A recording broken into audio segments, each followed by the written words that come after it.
Micro finance ವಿರುದ್ಧವಾಗಿ ರಾಜ್ಯಾದ್ಯಂತ ಹೊತ್ತಿಕೊಂಡಿದೆ ಕಿಚ್ಚು. ಇದು ಬೆಳಗಾವಿ ಡಿಸಿ ಕಚೇರಿ ಮುಂದೆ ಪ್ರತಿಭಟನೆಯನ್ನು ಕೂಡ ಮಾಡಲಾಗ್ತಾ ಇದೆ. 50 ಮಹಿಳೆಯರ ಕಣ್ಣೀರಿನ ಕಥೆ ಇದು. ದಕ್ಷಿಣ ಕನ್ನಡದಲ್ಲಿಯೂ ಕೂಡ ಬೃಹತ್ ಸಮಾವೇಶಕ್ಕೆ ನೊಂದವರು ಚಿಂತನೆ ಮಾಡ್ತಾ ಇದ್ದಾರೆ. ಕರ್ನಾಟಕ ರಾಜ್ಯ ಋಣಮುಕ್ತ ಸಮಿತಿಯ ಕಡೆಯಿಂದ ಹೋರಾಟಕ್ಕೆ ರೂಪುರೇಷೆ ರೆಡಿಯಾಗ್ತಾ ಇದೆ. ಡಬಲ್ ತ್ರಿಬಲ್ ಬಡ್ಡಿಯನ್ನು ಹಾಕ್ತಾ ಇದ್ದಾರೆ, ಚಕ್ರ ಬಡ್ಡಿ ವಸೂಲಿ ಮಾಡ್ತಾ ಇದ್ದಾರೆ. ಇದರ ವಿರುದ್ಧವಾಗಿ ಹೋರಾಟ ಮಾಡಬೇಕು ಅಂತ ಸಜ್ಜಾಗ್ತಾ ಇದ್ದಾರೆ.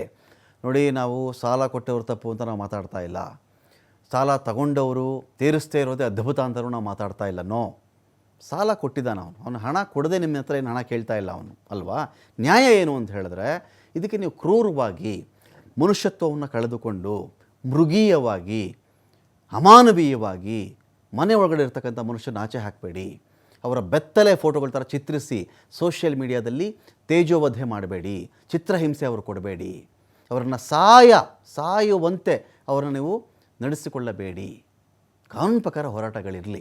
ಕಟ್ಟಬೇಕಾ ಅವ್ರು ಕಟ್ಟಬೇಕು, ಅದನ್ನು ಹೌದು ಅಗ್ರಿ, ಅವ್ರು ಕಟ್ಟಲೇಬೇಕಾಗತ್ತೆ. ಸಾಲ ತೊಗೊಂಡಿದ್ರೆ ಕಟ್ಟಲೇಬೇಕು ರೀ. ಸಾಲ ತೊಗೊಂಡು ನಾವು ಕಟ್ಟಲ್ಲ ಅಂದರೆ ಆಗಲ್ಲ. ಅದರ ವಸೂಲಿ ಮಾಡುವ ವಿಧಾನ ಇದೆಯಲ್ಲ, ಇದು ಕ್ರೂರವಾಗಿ ಬರ್ಬರವಾಗಿ ಅಮಾನುಷವಾಗಿ ರಕ್ಕಸ ರೀತಿಯಲ್ಲಿ ಇರಬಾರ್ದು ಅಂತ ಅಷ್ಟೇ ನಮ್ಮ ಒಂದು ವಾದ. ಇದರ ಮಧ್ಯೆ ನಾಳೆ ಮುಖ್ಯಮಂತ್ರಿಗಳ ನೇತೃತ್ವದಲ್ಲಿ ಇದರ ಬಗ್ಗೆ ಮಹತ್ವದ ಸಭೆ ಇರುತ್ತೆ. ಫೈನಾನ್ಸ್ ಹಾವಳಿಗೆ ಕಡಿವಾಣ ಹಾಕೋಕ್ಕೆ CM ನಾಳೆ ನಿರ್ಧಾರ ಮಾಡ್ತಾರಾ ನೋಡಬೇಕು. ಮತ್ತು ನಮ್ಮ ರೆವಿನ್ಯೂ ಮಿನಿಸ್ಟ್ರು, ಹೋಮ್ ಮಿನಿಸ್ಟ್ರು, ಲಾ ಮಿನಿಸ್ಟ್ರು ಎಲ್ಲ ಕೂತ್ಕೊಂಡು ಚರ್ಚೆ ಮಾಡ್ತಾ ಇದ್ದಾರೆ. ಇದು ನನಗೆ ಭಾಳ ಹಿಂದಿಂದನೂ ಇದು ಗೊತ್ತು. ಈ ವಿಚಾರ ಭಾಳ ಅಧ್ಯಯನ ಮಾಡಿದ್ದೀನಿ. ಲೀಗಲ್ ಆಗಿ ಏನೇನು ಆಸ್ಪೆಕ್ಟ್ಸ್ ಇದೆ ಅನ್ನೋದೆಲ್ಲ ಗಮನದಲ್ಲಿ ಇಟ್ಕೊಂಡು ಚರ್ಚೆ ಮಾಡ್ತಾ ಇದ್ದೀವಿ.